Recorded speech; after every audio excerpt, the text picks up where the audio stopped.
ये बताओ, जी तुम सर। नेता आदमी हो ना, जी सर। सरकार बनवाए हो ना, जी सर। वोट दिए थे ना, जी सर। काहे ऐसे लोग को वोट दिए थे?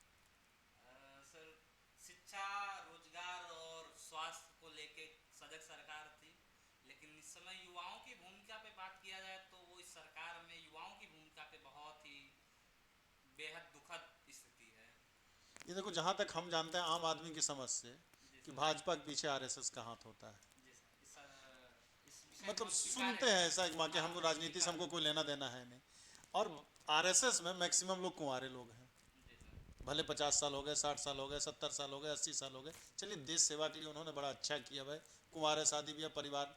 लेकिन और तो परिवार वाले लोग हैं, जी सर। 4 साल, 3 साढ़े 3 साल हो गया, 22 18 19 जून को तुम्हारा आयोग था कि एग्ज़ाम कराएंगे पीजीटी का, 13 दिन से प्राइमरी वाले धरना प्रदर्शन दिए हुए हैं, तो उनका ना सुन रहे। 18 19 जून को अब 10 दिन बचा हुआ है, मान लो कोई गुजरात में है, कोई दिल्ली में है, कोई बम्बई में, बेचारा नौकरी करता है, प्राइवेट नौकरी कर रहा है, कुछ तरह से मजदूरी किसी तरह से कर रहा है, कोई ठेले लगा रहा है, पकौड़े बेच रहा है। चलो ठीक है कि चलो भाई एक सरकारी नौकरी, मास्टर पढ़ाने का शौक है, एक बार पढ़ा दिया। प्राइवेट स्कूल वाले कौन चूस लेते हैं? कोई दिल्ली में प्राइवेट स्कूल में पढ़ा रहा है, कोई गुजरात में पढ़ा रहा है, या कोई भी काम कर रहा है। अभी बताओ कि एग्जाम 18 19 का, 21 जून को एडमिट कार्ड आयोग जारी करेगा। सर देखिए, पहली चीज तो आपका क्वेश्चन था कि संघ में पूर्णकालिक होते हैं। आपने जो कहा कि जो 18 से मतलब 30 साल, 50 साल, 60 साल तक के हो जाते हैं, जो अविवाहित रहते हैं, तो वो अपना घर परिवार त्याग कर, हमारे यहाँ की भूमिका कहा जाता है कि संपूर्ण विश्व हमारा परिवार होता है। तो ऐसे भूमिका और ऐसे विचार को लेके उस समाज में काम करने वाले लोग होते हैं। और रही बात संघ और भाजपा की, तो भाजपा वैचारिक सरकार होने के नाते कहीं न कहीं संघ का स्वयंसेवक का और ऐसा जो कार्यकर्ता होते हैं, स्वयंसेवक हम कहते हैं, स्वयंसेवकों का एक लगाव होता है कि वैचारिक सरकार है, विचार से जुड़ा हुआ सरकार है, इसलिए थोड़ा सा समर्थन देता है। लेकिन ऐसा नहीं है कि सर कि अगर कोई भी सरकार हो, रही बात विद्यार्थी परिषद संघ की छात्र संगठन है, और आप देखेंगे कि कई बार ऐसे कल्याण सिंह जिस समय में विधानसभा का घेराव विद्यार्थी परिषद ही का था, लेकिन भाजपा के जनसंघ की उस समय सरकार थी, तो कई मुद्दों पे विद्यार्थी परिषद और संघ भाजपा सरकार के भी खिलाफ रही है। हाँ, लेकिन इसमें मैं विद्यार्थी परिषद को थोड़ा सा कहूँगा कि इस विषय पे विद्यार्थी परिषद के लोगों को थोड़ा सा जागरूक होना चाहिए कि लगातार ऐसे 2022 की वैकेंसी और 2025 चल रहा है, जिसमें आज तक अभी तक आयोग न ही तो एग्जाम करा पाया है। अभी जैसे 18 19 को एग्जाम होने वाला है, और आयोग की अभी कोई भी तैयारी मतलब जमीनी हकीकत पे नहीं है। आयोग कह भर रहा है कि हमारी सारी तैयारी पूर्ण है, लेकिन आज 9 तारीख हो गया है और 9 ही दिन बचे हुए, करीब 12 से 15 दिन पहले सर हमको मेरे जो जानकारी में कि एग्जाम के जो एडमिट कार्ड है, ऐसे विषय आ जाते हैं, सेंटर पता चल जाता है किसका किस डिस्ट्रिक्ट में लगा हुआ, और ऐसा भी आयोग की तरफ से कोई डिटेल नहीं है। तो मैं चाहता हूं कि जितने भी समाज के ऐसे भी किसी भी संगठन से जुड़ा हुआ व्यक्ति हो, किसी भी विचार से जुड़ा हुआ व्यक्ति हो, जहाँ शिक्षा की बात हो, जहाँ रोजगार की बात हो, जहाँ स्वास्थ्य की बात हो, जहाँ समाज हित की बात हो, तो सभी को मैदान में आना चाहिए और सभी को सहयोग देना चाहिए। विगत हमको लग रहा है 8 9 दिन से सर ऐसा 13 दिन से चल रहा तेरह भाई साहब, 13 दिन 13 दिन से। से धरने पे लोग बैठे हुए हैं, और समाज और आयोग के जो भी लोग हैं, वो अपने सरकार के लोग तो जना बहरे ही हो गए हैं इस समय, ऐसा मुझे भी लगता है। लेकिन मैं उनको कहूँगा कि युवा अगर अगर अपने पे आ गया तो आपके भी बैंड बज जाएंगे। ऐसी स्थिति न हो कि युवा उग्र हो जाएं अपने अधिकार के लिए और रोड से वो लेके संसद तक की लड़ाई लड़े। तो उस स्थिति को न आते हुए, और मैं आयोग को भी सचेत करता हूँ कि वो इस पे अपना निर्णय लाए और जो भी उचित कार्रवाई हो वो कर सके। अरे तो कब करेगा यार? 2018 में एलटी वैकेंसी आई थी, 7 साल से विवादे नहीं खत्म हो रहा। खत्म तुम्हारी सरकार करना नहीं चाह रही कि हो नहीं रहा है? सर 2005 से 2018, 7 साल हो हाँ गए। सर, आपकी बात को मानेंगे कि उस समय थोड़ा सा ये था कि आयोग का गठन का विषय था, उस समय मैं मान सकता भाई हूँ। साहब, आयोग नहीं, वो लोक सेवा आयोग से होना है। लोक सेवा आयोग कहाँ भंग हो गया है? लोक सेवा आयोग का सर उस पे भी इस विषय पे अभी शायद कुछ थी कि सर्वे उर्वे हो रहा था कि क्या है, लेकिन मैं ये कहूँगा कि माननीय शिक्षा मंत्री जी से कि इस पे भी एक विषय हो सकता है कि उनको सचेत होना चाहिए। सरकार तो इस विषय पे इस समय तो हमको लग रहा है कि रोजगार के विषय पे ये सरकार अपने आप को निकम्मा ठहरा रही है, लेकिन ऐसा है नहीं जिस प्रकार से छवि गढ़ी जा रही है। और इस पे मैं माननीय मुख्यमंत्री जी को कहूँगा कि वो खुद अपना मतलब थोड़ा सा इस पे भी ध्यान दें कि सारे विकास के सारे मुद्दों को भी ध्यान रखते हुए युवाओं की भी भूमिका पे सर ध्यान होना चाहिए। अरे कितनों विकास हो जाए, रोड बना दे, 24 घंटा बिजली आ जाए, सब कुछ आ जाए, बिजली आ जाएगा, बिजली बिल भरेगा कहाँ जब रोजगार ही नहीं है, नौकरी ही ना कर रहा है, 10-10 साल में एक तो वैकेंसी नहीं आती है, तो क्या करेगा भैया। पुलिस के तो चलो बहाली कर दिए, अब सुनते हैं होमगार्ड के भी बहाली करवा रहे हैं, तो काहे ले कि आंदोलन जब होगा तो बच्चों शिक्षा विभाग वाला जब करेगा तो लाठी चलाएगा।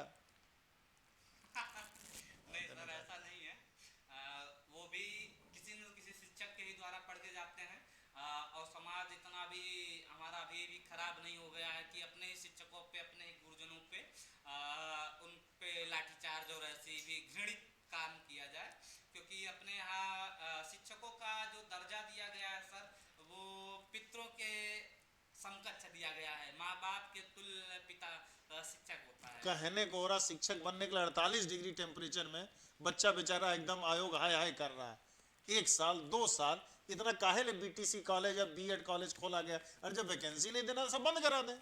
साफ साफ सरकार पारदर्शी क्यों नहीं होती है तुम्हारी सरकार, कि पारदर्शी हो जाए ना सीधा सीधा कि भैया मेरे पास खजाने में पैसा नहीं है, मैं नौकरी नहीं दे पाऊंगा, तो आदमी कुछ व्यवस्था करे।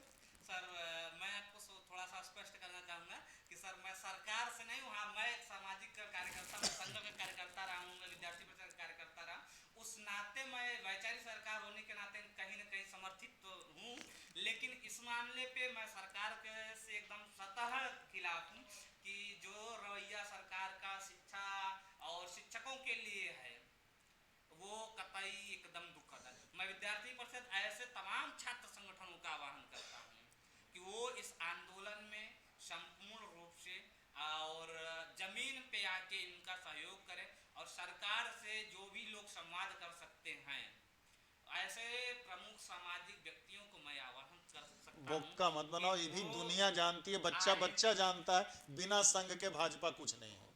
नहीं सर ये आम जन अगर जानता है, सब जानता है, और यूपी में तो वाकई कुछ नहीं है। इस विषय पे सर मतलब जो आम जन है, भाई देखो मैं राजनीतिक आदमी, मैं जानता नहीं हूँ कि क्या है नहीं है, लेकिन हम मतलब जहां तक मेरी समझ कहती है, बिना संघ के भाजपा का अस्तित्व नहीं है। सर वैचारिक होने के नाते का आप कह जरूर सकते हैं, और इस बात को मैं भी कहीं ना कहीं स्वीकार करूंगा, क्योंकि हमारे जो कार्यकर्ता हैं, जो हमारे स्वयंसेवक बंधु होते हैं, हमारे ही विचार को लेकर भाजपा आगे बढ़ने वाली का पार्टी है राजनीतिक उसमें, तो कहीं ना कहीं जुड़ाव होता है, तो लोग ऐसा कह सकते हैं। नहीं तो इसको कराइए, वो तो बच्चा कितना परेशान है यार। नहीं सर इस बात के हम आपको स्वीकार करेंगे कि इस समय छात्रों और शिक्षकों के लेके थोड़ा बच्चा परेशान है तो हम परेशान है, हमारा बैच नहीं बनेगा तो हम क्या खाएंगे, और जब परीक्षा नहीं होगा तो बैच कहाँ बनेगा, अब बैच नहीं बनेगा तो खाएंगे क्या। एकदम सर इस बात के आपको स्वीकार। अब संघ के पूर्णकालिक सदस्य नहीं बन सकते, शादी ब्याह हो गया, बाल बच्चे हो गए हैं। सर संघ के पूर्णकालिक सदस्य नहीं बन सकते, लेकिन स्वयंसेवक बन सकते अरे हैं। काहे के लिए बने, जब ऐसा जब हो जाए, वैचारिक मतभेद तो यही हो जाती है ना, जो करिए मतलब कुछ पारदर्शिता तो रखिए। की बात करते हैं, ठीक है वैचारिक कुछ विषयों को लेकर हमारा आपका टकराहट हो सकता है कि हमारा ऐसा कई बार होता है कि एक स्वयंसेवक दूसरे स्वयंसेवक से कुछ ऐसे बिंदु आते हैं कि जिसपे उनका विचार थोड़ा सा बदल सकता है। हमारे यहाँ कहा जाता है सर कि मतभेद हो सकता है, मनभेद नहीं। हमारा ये मतभेद हो सकता है लेकिन मनभेद नहीं। देखो भैया राष्ट्रवाद है, ठीक है, भूखे पेट होत ना भगवत भजन, तो पहले आत्मा तब परमात्मा, जब आत्मा ही संतुष्ट नहीं हो पा रहा है, ये इस वास्तविक स्थिति रख तो दिया जाए कम से कम कि हम नहीं दे पाएंगे। नहीं सर इस विषय ये भी बोल दे, इसलिए विषय स्वीकार करेंगे। क्या है कि ऐसी जो भी रोजगार की बात है वो मध्यवर्गीय परिवार से निम्न वर्गीय परिवार से आने वाले छात्रों का विषय विषय है। और अगर हमारा निम्न वर्गीय परिवार और मध्यवर्गीय परिवार, हमारा जो मध्यवर्गीय जीवन के लोग हैं या निम्न वर्गीय जीवन के लोग हैं, वो जब तक मजबूत नहीं होंगे सर, तो आगे भी कुछ भी नहीं हो सकता। क्योंकि समाज में अगर बदलना है तो पहले हमको उनको सुदृढ़ करना है, और सुदृढ़ तभी होंगे जब उनको आय और रोजगार की बात हो, जब उनको रोजगार मिले, जब उनको कुछ ऐसे चीजें मिले कि जिससे उनकी आजीविका चल सके। इस बात को हम स्वीकारेंगे।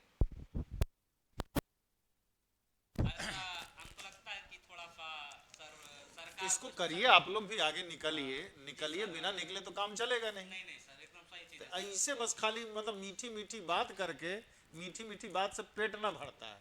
नहीं नहीं सर, इस बात को स्वीकारेंगे, लेकिन इसमें मैं भी थोड़ा सा सरकार से ठीक है, कानून व्यवस्था सब कुछ सही है, रोड इंफ्रास्ट्रक्चर सब कुछ सही है, लेकिन बिना रोजगार के सब बेकार है, जी सर, सब इस बात को बेकार है। मानेंगे कि अगर माननीय मुख्यमंत्री जी का जो ये 10 साल का जो कार्यकाल था तो सबसे बेहतर था, लेकिन इसमें थोड़ा सा रोजगार के विषय में, युवाओं के इस विषय पे थोड़ा सा ना बेहतर तो ना है कहीं से। इनको ध्यान देना चाहिए। बेहतर नहीं कर सकते इस विषय में एकदम लेकिन नहीं। और चीजों में तो बेहतर रोजगार के मामले में 10 में से हमको लगता है 1 को नंबर देना बड़ा मुश्किल है। हाँ सर।